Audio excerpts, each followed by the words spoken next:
உங்க புளிச்ச பழத்துல போய் ஊழியத்துக்கு போகும்போது திரும்பி வரும்போது தம்பியெல்லாம் இருக்கிறாங்க. கண்ணாடி வீரியம் கட்டு வீரியம் படுத்துருக்கும். கண்ணாடி வீரியம் அப்பெல்லாம் லைட்டும் கிடையாது, ஒன்றும் கிடையாது. பொம்பளை பிள்ளைங்க இருட்டில் ஊழியம் செஞ்சுட்டு வந்திருக்கிறோம். அங்கங்கே ஊழியம் செஞ்சு அங்கங்கே ஆத்து மோதையும் கொடுத்துட்டு அங்கங்கே சாரதர் ஊழியம் அப்படியே கொடுத்துட்டு வெறிச்சோடி வந்து நிற்கிறோம். அல்லேலூயா. வெறிச்சோடி வந்து நிற்கிறோம். நேற்று ஒரு பொண்ணை பார்த்தோம். அந்த காட்ராம்பக்கத்து பொண்ணு குழந்தைய பார்த்தேன். தலையில் முடியல விளவிலேன்னு பிறந்தா. தூங்கிட்டேன், அசந்து தூங்கிட்டேன். கண்ணை திறந்து பார்த்தா அந்த குழந்தை உட்காந்துருக்குது.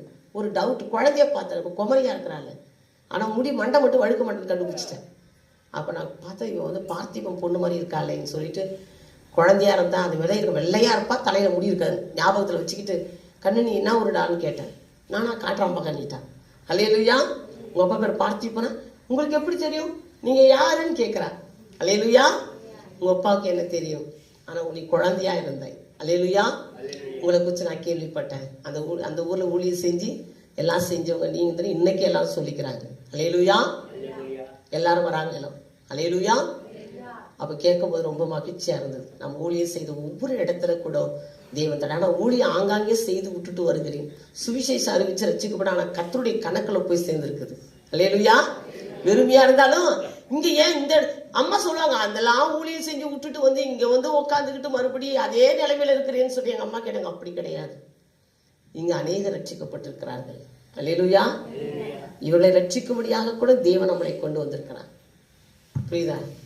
கர்த்தருடைய ஆவியானவர் அநேகரை புது புது மக்களை ரட்சிக்கும்படியாய் ஆங்காங்கே ஊழியம், வெங்கந்தூர், காட்ராம்பக்கம் பல இடத்துல ஊழியம் செய்து கர்த்தருக்குள்ள ஆத்துமாக்களை ஆதாயம் பண்ணி விட்டுட்டு வந்துட்டு, அதே போல அங்கதான் இங்க ஆரம்ப நடத்தின இங்க அநேக ரட்சிப்புகளை கொண்டு வரதான் தேவன் நம்ம நடத்துகிறார். அல்லேலூயா. கர்த்தர் நல்லவர். அதனால நீ பயப்படாதே, நான் உனக்கு கேடகம் மகா பெரிய பலனுமா இருக்கிறேன், மென்மேலும் நான் உன்னை ஆசீர்வதிப்பேன் என்ற சபையுடைய வாக்கு தத்தத்தை கர்த்தர் கொடுத்தார். எத்தனை சூழ்நிலைகள், எத்தனை இரவு தூக்கம் போயிடுச்சு, சாப்பாடு போயிடுச்சு, சரீர பலன் போயிடுச்சு, அந்த இழப்புகள், அந்த வார்த்தைகள், ஆனால் கர்த்தர் எங்க கூட இருந்தார். அதான் நான் உனக்கு கேடகமும்